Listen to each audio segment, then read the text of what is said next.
Cartago continúa bajo el yugo de Roma desde que finalizara la Segunda Guerra Púnica.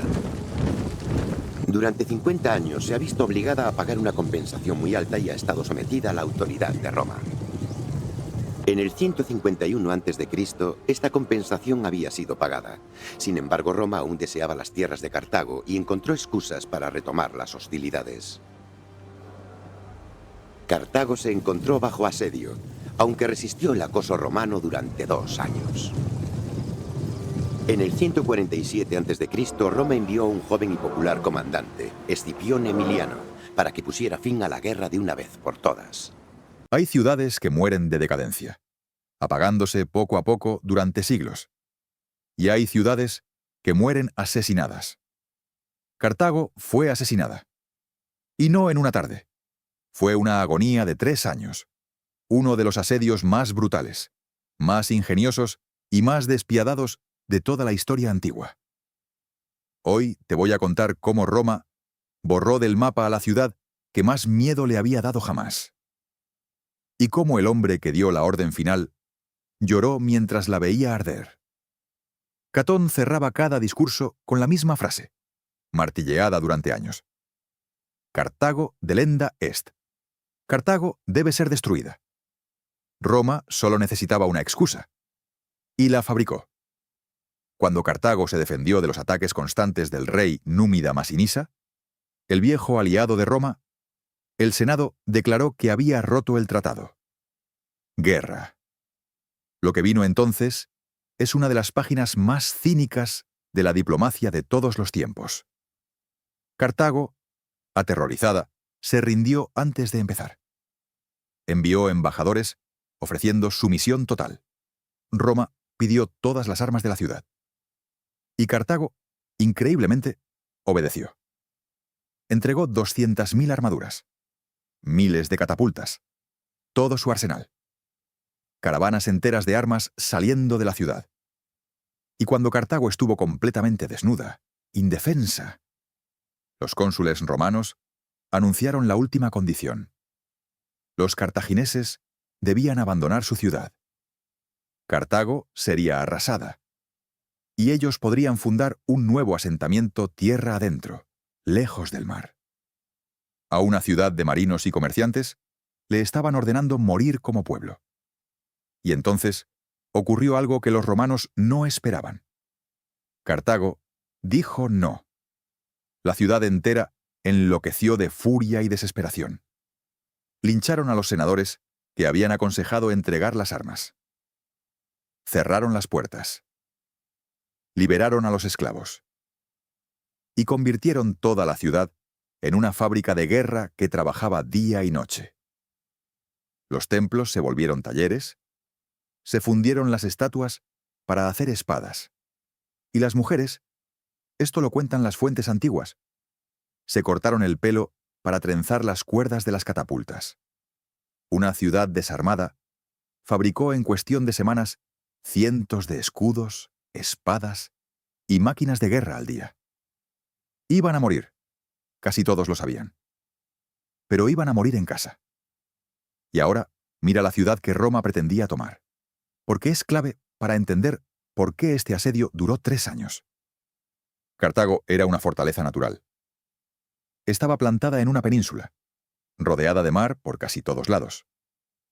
Por el istmo, la única entrada por tierra, la protegía una triple línea de murallas.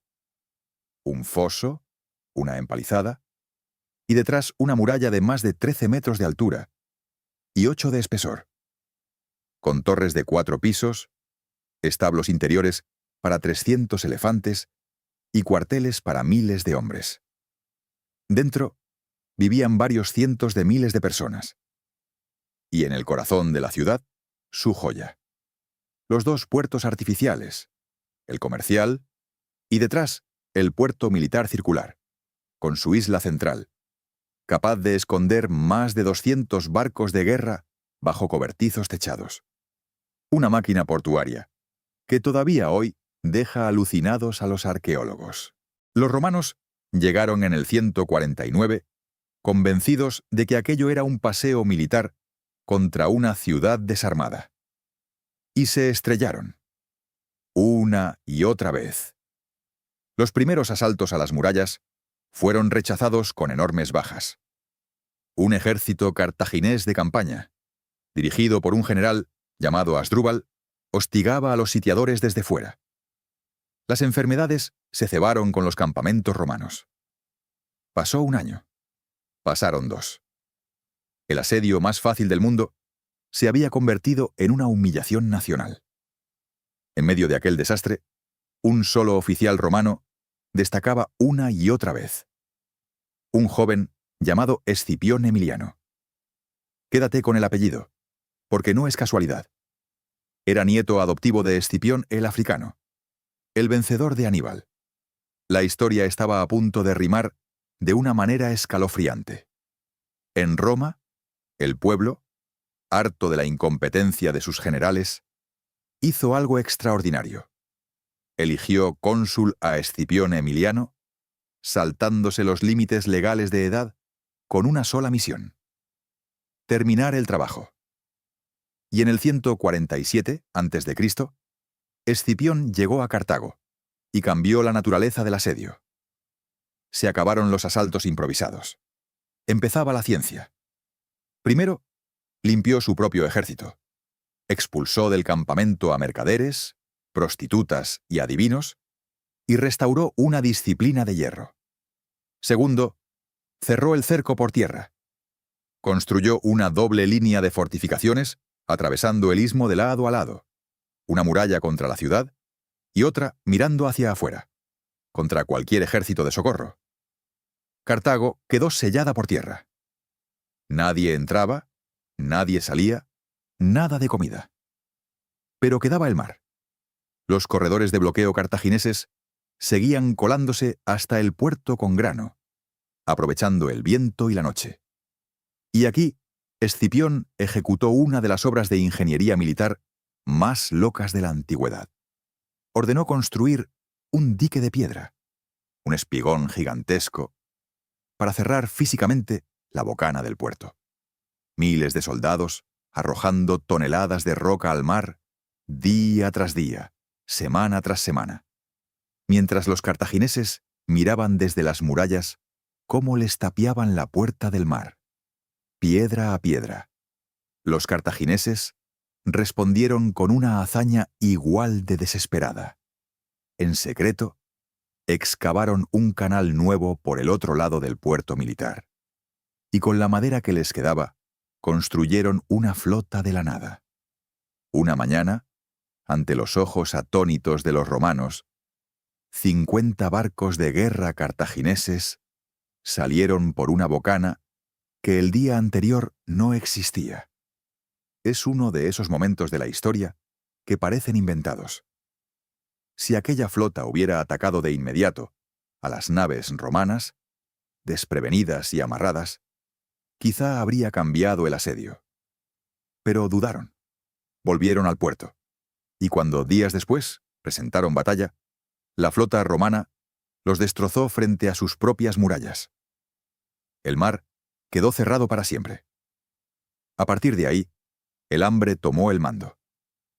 Escipión asaltó y tomó la plataforma exterior del puerto, y durante el invierno aplastó en Néferis al último ejército cartaginés del interior, el que aún podía soñar con romper el cerco. Dentro de la ciudad, cientos de miles de personas empezaron a consumirse. Asdrúbal, el general que mandaba dentro, gobernaba aquella agonía como un tirano, torturando prisioneros romanos sobre las murallas, a la vista del ejército sitiador, para que nadie dentro pudiera soñar con rendirse. Después de aquello, no habría perdón para nadie. Y llegó la primavera del 146. La hora final.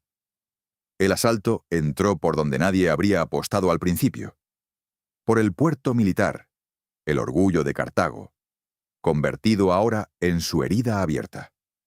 Las tropas de Escipión treparon desde los muelles, ganaron las murallas y se derramaron hacia el ágora.